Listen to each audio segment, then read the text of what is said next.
Góðan daginn og velkomin í Hina Reykjavík. Ég heiti Laufey Líndal Ólafsdóttir og ég er að sjá þáttinn í dag. En hjá mér er Thelma Gylfadóttir og við ætlum að tala börn og skólastarf. Thelma, getur þú kannski byrjað á að segja mér aðeins frá svona þínum bakgrunni og hvað þú ert komin hingað til að ræða? Herðu, já, ég heiti Thelma Gylfadóttir og ég er Reykvíkingur. Ég hef mikla reynslu af skólakerfinu í Reykjavík, verandi foreldri barns sem er núna að komast alveg, hann er að vera komin í unglingadeild í dag. En einnig er ég búin að starfa í skólakerfinu, ég starfa í skóla í Garðabæ. Og já, við ætlum að spjalla skólamál. Einmitt, nokkuð rétt. Af því að þú ert, þú hefur í raun og veru reynslu af svona tveimur kerfum, ef svo má segja, eða tveimur sveitafélögum, ætlaði ég að segja. Já. Já, þannig að mér langaði aðeins að bara ef þú byrjar kannski að tala þar sem að þú ert að starfa í skóla í Garðabæ. Herðu, já, ég er að starfa í skóla í Garðabæ, sem er reyndar mjög svona framúrstefnulegur skóli. Þetta er mjög nýr skóli og þeir eru með bara rosalega flott markmið, rosalega flottan ramma, þeir gera rosalega flottan hluti sem að mig langar að sjá meira í Reykjavík. Já. Ef þetta er hægt annars staðar, þá er þetta hægt í Reykjavík og það er líka hægt að gera þetta fyrir börnin okkar. Já. Og þá er til dæmis bara að því nú er komið skólan aðgreininga og það er alveg mikið verið í umræðunni, það er Facebook-hópur sem heitir Sagan okkar. Það sem eru foreldrar sem hafa bara mjög slæma reynslu af skólakerfinu fyrir börnin sín. Skóli án aðgreiningar er ofboðslega falleg hugmynd, en eins og þá er hún ekki að virka. Hún virkar ekki fyrir börnin sem passa ekki alveg í kassan. Börnin sem hafa ekki gaman af náminu, börn sem kannski gengur illa í náminu einhverju leyti. Bara leið og það er eitthvað sem veldur þau passa ekki með kassa, þá er börnin að líða fyrir þessa hugmyndafræði eins og hún er sett fram í dag. Já. Og við erum að tala að það er svo mikið búið að tala í sambandi við svona einveruherbyggi, börn sem hafa verið sett í þannig herbyggi, mikið, ég ætla ekki að tala eitthvað sérstaklega það, en það vaknar ekkert barn og hugsar í dag ætla ég að fara í skólann, ég ætla að lenda upp á kant við alla, ég ætla að beita ofbeldi og ég ætla að láta hringja heim og sækja mig í dag. Já, einmitt. Það er ekki þannig. Nei, einmitt. Þeim líður illa og kerfið er ekki að vinna með þeim. Og það er gallinn og það er mikið bara að tala greiningar og svona, en það virðist ekki verið að miða við einstaklingsþarfir hvers barns. Af því þú getur verið með 5 börn með einhverju greiningu að þau geta haft gjörólíkar þarfir. Eða 5 börn með ADHD og ólíkar þarfir. Þannig að það þarf að miða þetta meira út frá þarfagreiningu, hvað þarf þetta barn, af hverju líður þessu barni svona illa, hvernig getum við lagað það. En lausnin í dag í rauninni er að foreldrar eru jafnvel að fara ítrekka á vinnu, sækja börnin út af hegðunarerfiðleikum og vanlíðan í skóla. Barnið í rauninni, ég veit alveg tilfelli þar sem þetta er orðið líka vandamála því að barnið veit að ef það hegðar sér illa að fara það frá heim. Og barnið vill fara heim af því barninu líður illa. Og þetta verður svona vítahringur, foreldrar eru kannski ítrekka að fara úr vinnu, foreldrar eru með hnút í maganum af því þeir beri skylda til að senda barnið þitt í skólann, alla mótna, en þú veist að þið líður illa þar. Þannig að foreldrarnir eru með hnút í maganum og einhvern veginn þetta virkar ekki og ef maður skoðar sögur foreldra þá er þetta bara sama gerast aftur og aftur í mörgum skólum. Af því það virðist ekki vera neitt úrræði til að mæta börnum sem að hafa aukna stuðningsþörf þar sem þau eru stödd. Já. Þú ert sérkennari, er það ekki rétt? Jú. Já, og ert þú þá að kenna inn í bekk eða ertu með stuðningur við Ég mest að vinna með þessum börnum sem að passa ekki alveg í kassan. Já, þannig að þú tekur þá kannski 1 og 1 eða í litlum hópum eða eitthvað svoleiðis eða? Ég rosa mikið, já, með 1 barn í einu. Já. Og og þannig, já, ég svona hef reynslu af því gegnum það, því þetta oft ekki mikið sem þarf til að börnunum líði betur. En það vantar fjármagn, það vantar aukinn stuðning og einn af göllunum við kerfið sá að það kannski 4 börn í einhverju bekk sem þurfa stuðning. Það metin ákveðin stuðningsþörf og bekkurinn fær stuðningsfulltrúa. En hann deilist á bekkin í heild. Ekki 2 tímar á þetta barn, 2 tímar á hitt, heldur bara að það kannski 8 tímar á alla saman. En börn sem eru til dæmis með ADHD, það ekki greiddur aukalega kostnaður við stuðning fyrir þau. En það sýnir sig ítrekað að þau taka oft mikið til sín þann stuðning sem settur inn í bekkinn. Af því þau þurfa hann. En það ekki reiknað með þeim fyrir þau. Þannig að þau eru það kannski að fá stuðning sem að þau eiga náttúrulega auðvitað að fá. En það að fara samt af því sem búið að reikna fyrir einhver önnur börn. Í rauninni þá á ekki að reikna þetta út frá greiningum. Það ætti bara að reikna þetta út frá þörfinni. Já. Hver þörf þessara barna í heild? Já. Ég líka bara aðeins að spá í það því að ég hef líka náttúrulega smá reynslu af skólakerfinu bara sem foreldri og á einmitt börn með greiningar líka. Og svona mín reynsla sú að það oft rosalega bið eftir greiningu. Ég veit að það ekkert leyndamála því að það náttúrulega bara eru allir sem að lenda í þessum aðstæðum fyrir að bíða endalaust eftir greiningunum. En svo eru svo mörg vandamál sem eru bara svo augljós, þannig ég skil ekkert alltaf af hverju það þarf endilega formlega greiningu til þess að fá aðstoð því að börn sem að til dæmis augljóslega eiga við einhverja námsörðugleika að stríða, þarf alltaf greiningar til þess að sjá hvað börnin þurfa. Hvað finnst þér? Nei, það einmitt vandamálið held ég, af því að barn sem að þarf stuðning og það bíður kannski 3 ár eftir greiningu og það fær enga stuðning meðan það bíður. En stuðningsþörfin svo sama kannski fyrir og eftir greininguna. Það breytist ekkert í sambandi við það í rauninni nema það þá hægt að sækja fjármagn til að fá stuðningin. En stuðningurinn ætti að miða af þörfinni, af því að oft þörfin augljós kannski hjá kennurum sem að eru með barni alla daga og þau sjá það kannski að barni strögglar á einhverju leiti við eitthvað ákveðið, að það sé ekki bara gripið undir og bara heyrðu, hér stuðningur og hér hjálp með þetta, áður en að fara að vinda upp á sig og fara að vera vanlíðan og að því að barni sem líður vel, því gengur vel. Við getum ekki ætlast til að börnum sem líður illa í skólanum og þau séu að sýna frábæra námsárangur.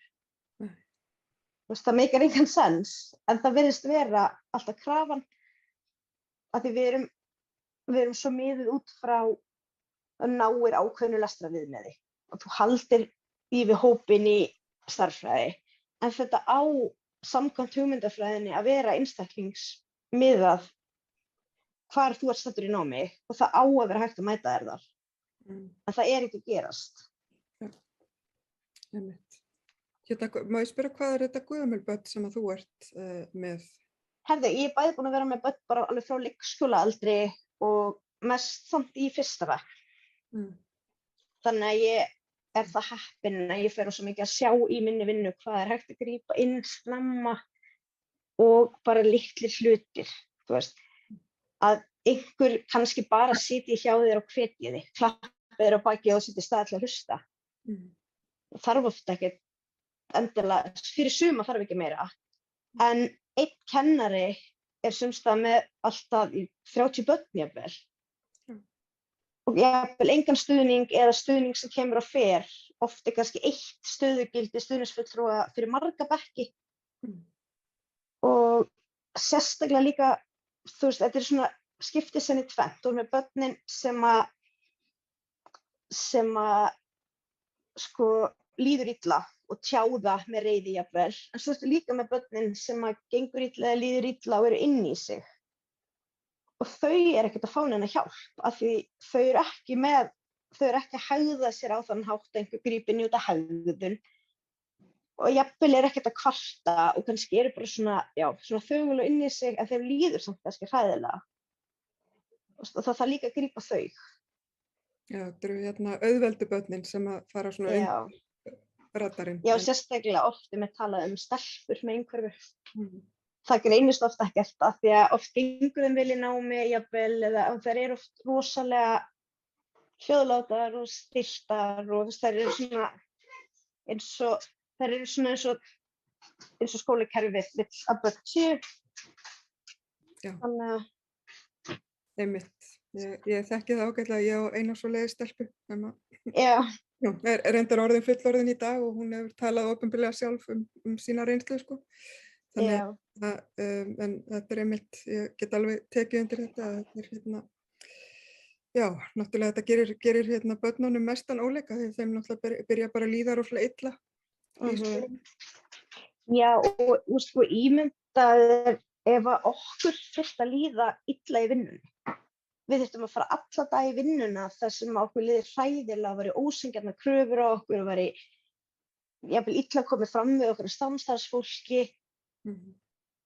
Við myndum bugast og þetta er það sama og við eigum að senda börnin okkar, maður hefur ekki val, það er skólaskylda, þau eiga að fara í skólann.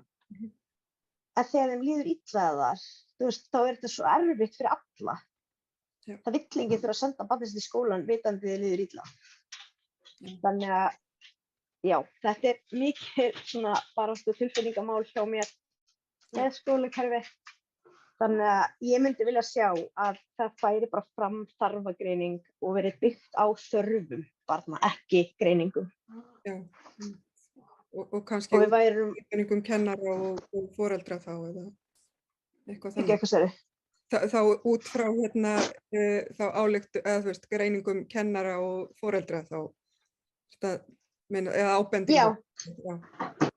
Já, bara út frá því að, og kennarar, þeir þekkja alveg sín börn, þeir eru með þeim allan daginn og þeir eru rosa fljótir að sjá ef það er eitthvað að, ef barnið líður ekki vel, ef að barnið gengur ekki vel í ákveðnu fagi. Og þannig að ég myndi vilja sjá þá breytingu að þetta er ekki háð greiningum, heldur bara háð stuðningsþörf barnsins. Einmitt. Af því ég tek fram að greiningar eru mjög mikilvægar fyrir einstaklingin sjálfan, bara til að skilja sjálfan sig, en einmitt fyrir skólakerfið, þá kannski er þetta ekki alltaf allavega ekki eitthvað sem að þjónustan ætti að liggja algjörlega á, er það ekki rétt skilja? Nei, mér finnst það, og líka því að greiningabiðlistanir eru svo langir og þú ert að tala kannski barn sem er að bíða eftir greiningu og námserfiðleikum. Það er kannski að bíða í 3 ár og meðan er það á hverjum degi í skólanum og það gerist ekkert. Það er enginn að mæta því og það er bara að bíða og 3 ár, það er næstu því 3/4 af skólagöngu barnsins. Þannig að en í staðinn að það væri að því að yfirleitt að koma tilvísanir úr skóla fyrir greiningaferli. Skólinn óskar eftir því eða foreldrar. En þarna væri strax hægt að byrja að bregðast við ef það væri fjármagn í það. Einmitt. Og ég held allavega að mín reynsla er svo að þetta er oft mjög, þetta er mjög misjafnt eftir skólum og líka bara eftir hversu lausnamiðaður skólinn er einhvern veginn. Já, mjög. Og líka kannski svolítið, mér finnst svona af eigin raun að það fari kannski líka svolítið einmitt eftir því ertu með unga stjórnendur með rosalega ferskar og nýjar hugmyndir eða eldri stjórnendur sem eru kannski bara mjög mikið inn í allri þróun af því að það hefur breyst rosalega mikið hvernig við horfum á menntun barna undanförnum áratugum. Þannig að því maður heyrir oft svona, já en þetta er gert svona að þetta hefur alltaf verið gert svona. En ef það er ekki að virka þá þarf að breyta því.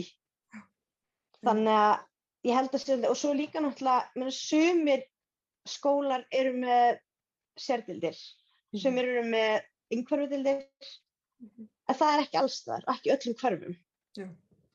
Og eins og húsnæðisvandinn í Reykjavík í dag, að fólk er ekkert að fara að flytja á milli sveitarfélaga eða hverfa endilega. Það hefur ekki tök á því. Hefur bara ekkert val kannski í hverju það lendir ef það er á leigumarkaði til dæmis. Já. Og þá er bara happa glappa hvort að barnið þitt kemst í sérdeild eða ekki eftir því hvar þú býrð. En við viljum búa í samfélagi þar sem öll börn fá menntun við hæfi og þar sem allir eiga jöfn tækifæri. Mér langar að spyrja það eins að því að nú ertu náttúrulega bæði að vinna í skóla og líka ert foreldri og þá í sitthvoru sveitarfélaginu. Hvernig er sem foreldri í skóla í Reykjavík? Mín upplifun sem foreldri af skóla í Reykjavík er ekki góð. Nei. Bara hún er mjög slæm. Og ekki það hafa starfsmenn skólans hafa verið alveg allir að vilja gerðir til að bregðast við og breyta og koma til móts við barnið mitt. En þau hafa engin úrræði. Já. Það eru bara þetta margir stuðningsfulltrúar og þeir raðast á þetta mörg börn. Og það er ekki fjármagn til að ráða fleiri. Og það er ekki hægt að, til dæmis í dag það er úrslega erfitt að fá bara hegðunarráðgjafa inn í skóla. Ég held að sé bara já. Það er stundum í gegnum þjónustuskrifstofunnar, en það er líka margra mánaða bið og langt ferli. Þannig að skólinn er kannski oft bara úrræðalaus. Já. Geturðu sagt okkur aðeins hvað hegðunarráðgjafi gerir? Já, herðu. Það hegðunarráðgjafar eru náttúrulega bara sérfræðingar í hegðun og þeir geta komið inn með tillögur. Af því oft er hægt að aðlaga umhverfi að barni, svo barni líði betur. Af hverju er vandamál þarna og hvað getum við gert að leysa það? Að ég veit að eins og í skólanum hjá mínu barni þá hefur það gengið mjög illa að fá, það er engin aðgangur að sérfræðiþekkingu utan kennslu. Stöðum sérfræðinga í kennslu, sérfræðinga í íþróttakennslu, sérfræðinga í kennslu grunnskólabarna, en aðgangur að öðrum sérfræðingum er mjög takmarkaður. Þannig að það vantar þetta fjármagn að það sé aðgangur af því að börn þurfa oft meira en bara kennslusérfræðinga. Og það er náttúrulega margir skóla búið við þroskaþjálfun. Já. Þeir eru náttúrulega að vinna mjög mikið á starf. En það vantar svona svolítið þverfagleg teymi í kringum skólana til að sinna börnum sem að þurfa aukinstuðning. Er ekki rétt hjá mér að þetta einmitt þverfaglega teymi, það er stundum til staðar veit ég þegar það er að ræða börn með greiningar en þetta er oft einhverjir sérfræðingar sem koma af þjónustumiðstöðinni held ég. Jú, það er, en þá ertu kannski með eina þjónustumiðstöð, með eitt þverfaglegt teymi, með marga grunnskóla, mörg börn og sum börnin eru einmitt á biðlista og eru ekki komið með greiningu. Akkurat. Já, þannig að þetta er einmitt oft svolítið ströggl að koma í gang og já. Já, það er náttúrulega til staðar alls konar, en kerfið er ekki nógu skilvirkt. Nei. Einmitt. Hvernig til dæmis að þú sagðir til dæmis í skólanum sem að þú vinnur í, þar er mörg svona góð fordæmi. Geturðu sagt mér aðeins nánar um það?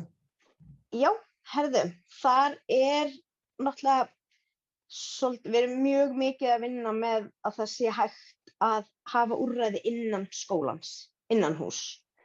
Og við erum til dæmis það heppin að við höfum aðgang öðrum iðjuþjálfa.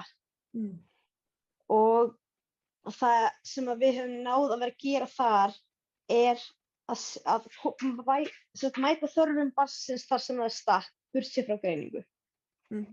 Ef að barn þarf aðstoð á einhverju sviði þá er ég bara að veita þá aðstoð án þess að, ef það er ekki greining þá bara er ekki greining, en þetta er vandinn og hvernig ætlum við að laga hann.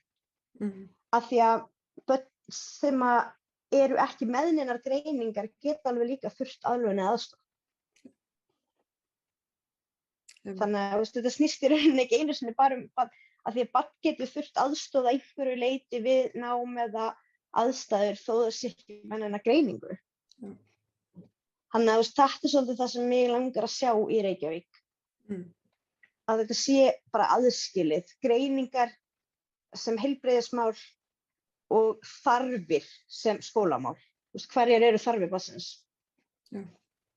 Og okkur hefur gengið mjög vel að gera það.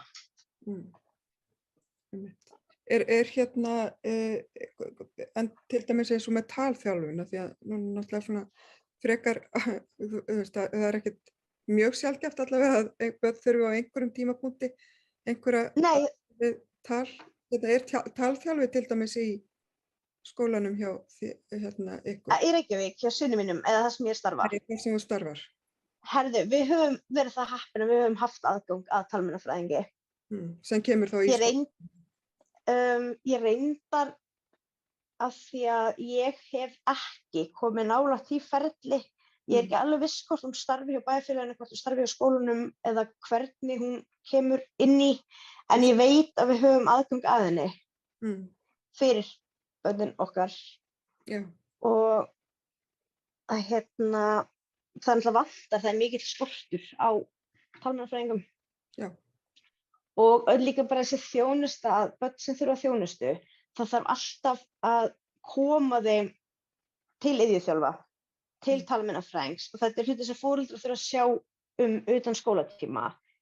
Af hverju er þetta ekki hluti af skólanum? Af hverju getum við ekki fært þessa þjónustu í skólana, í hverfin?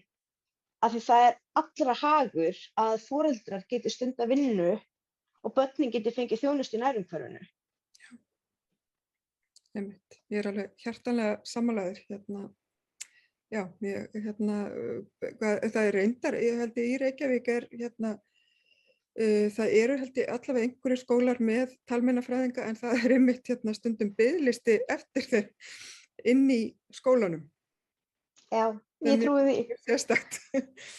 Þetta er einhvern veginn, það er rosalega miklu biðlistar og úrræði, það er alveg mörg úrræði, en þau eru bara ekki að grípa alla.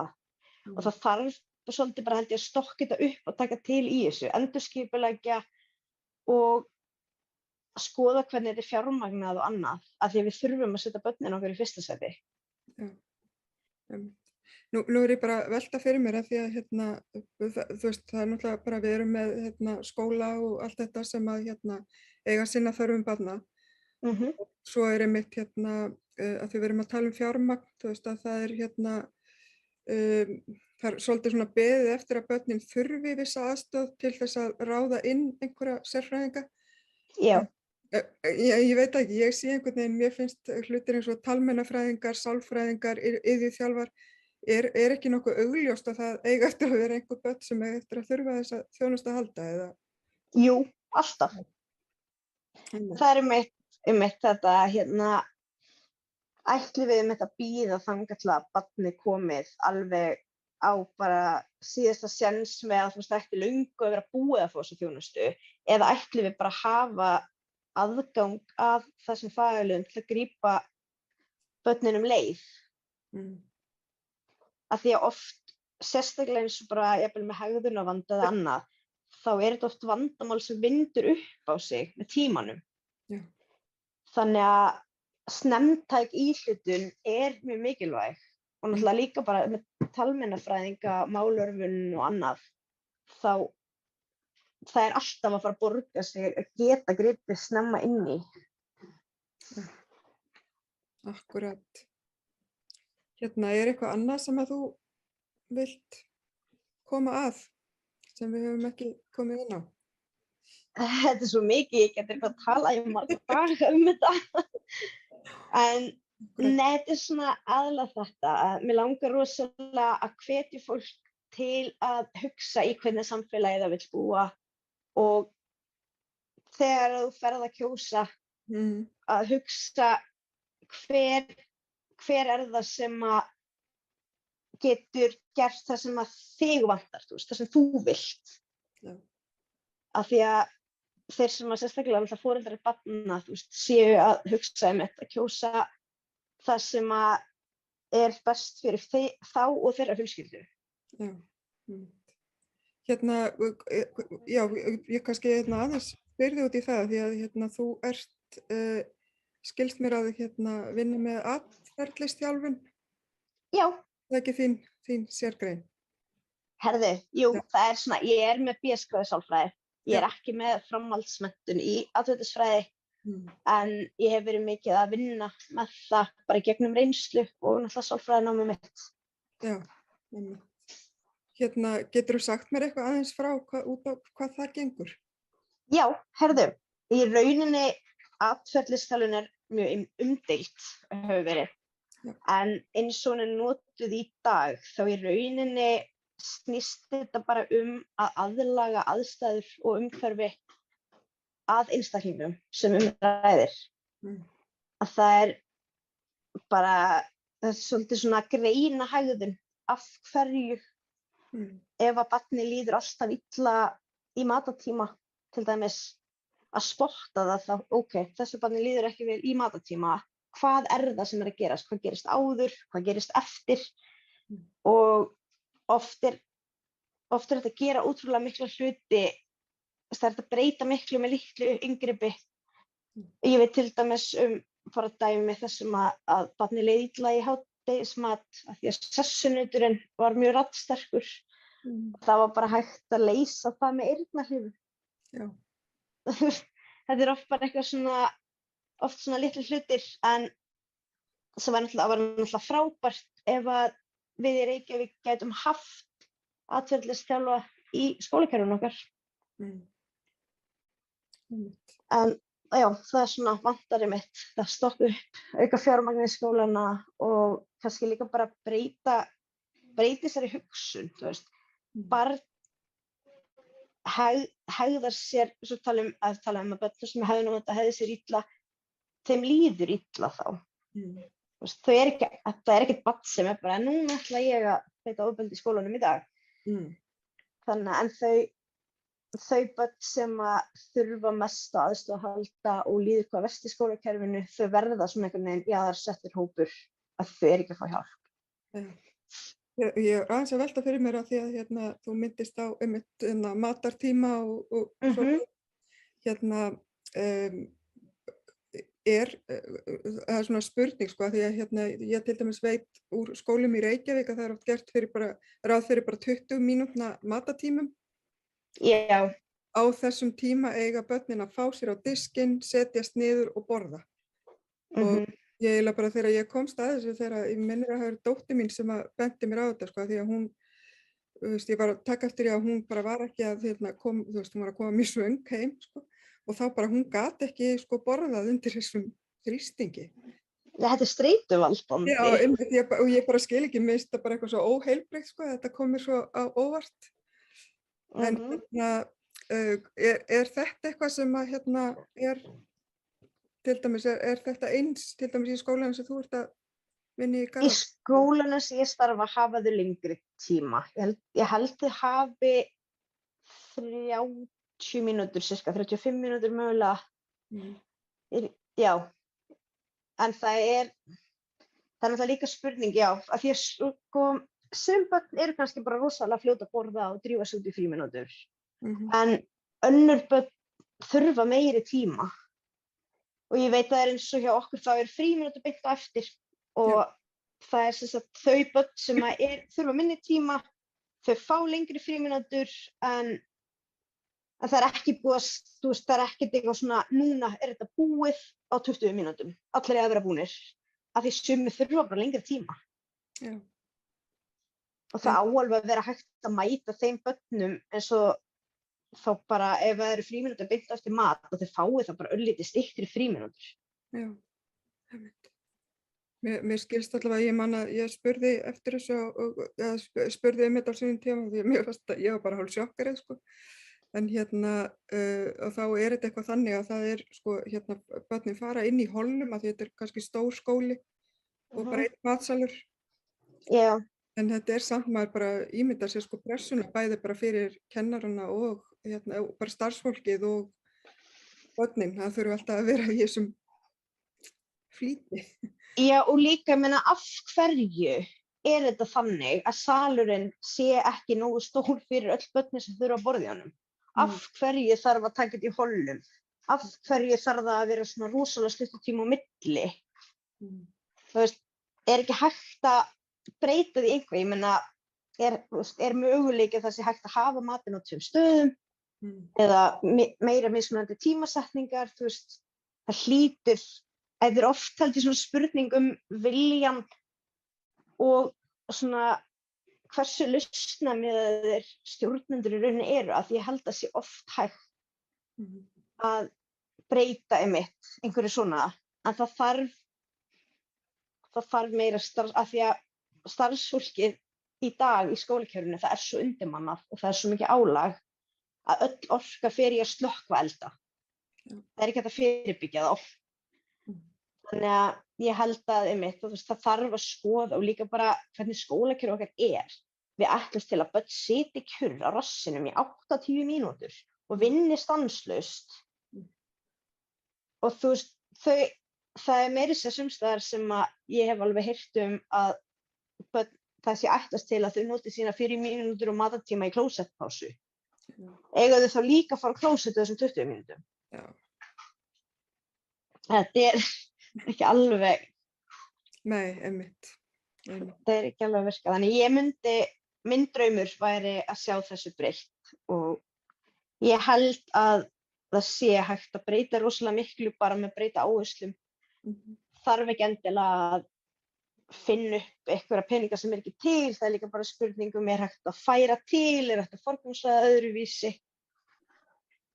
Já, einmitt. Ég held að þetta séu bara ágætis lokaorð og bara, já, meiri umhyggju og meiri út fyrir bóksið hugsun. Já, ég held það. Og hæja eins á líka, þau verður ekki alltaf í þessu stressi og hlaupum. Já. Heyrðu, bara Thelma, takk alveg innilega fyrir komuna og við kannski tölum saman aftur. Já, takk fyrir boðið. Heyrðu, bara takk fyrir og við bara kveðjum úr hinni Reykjavík.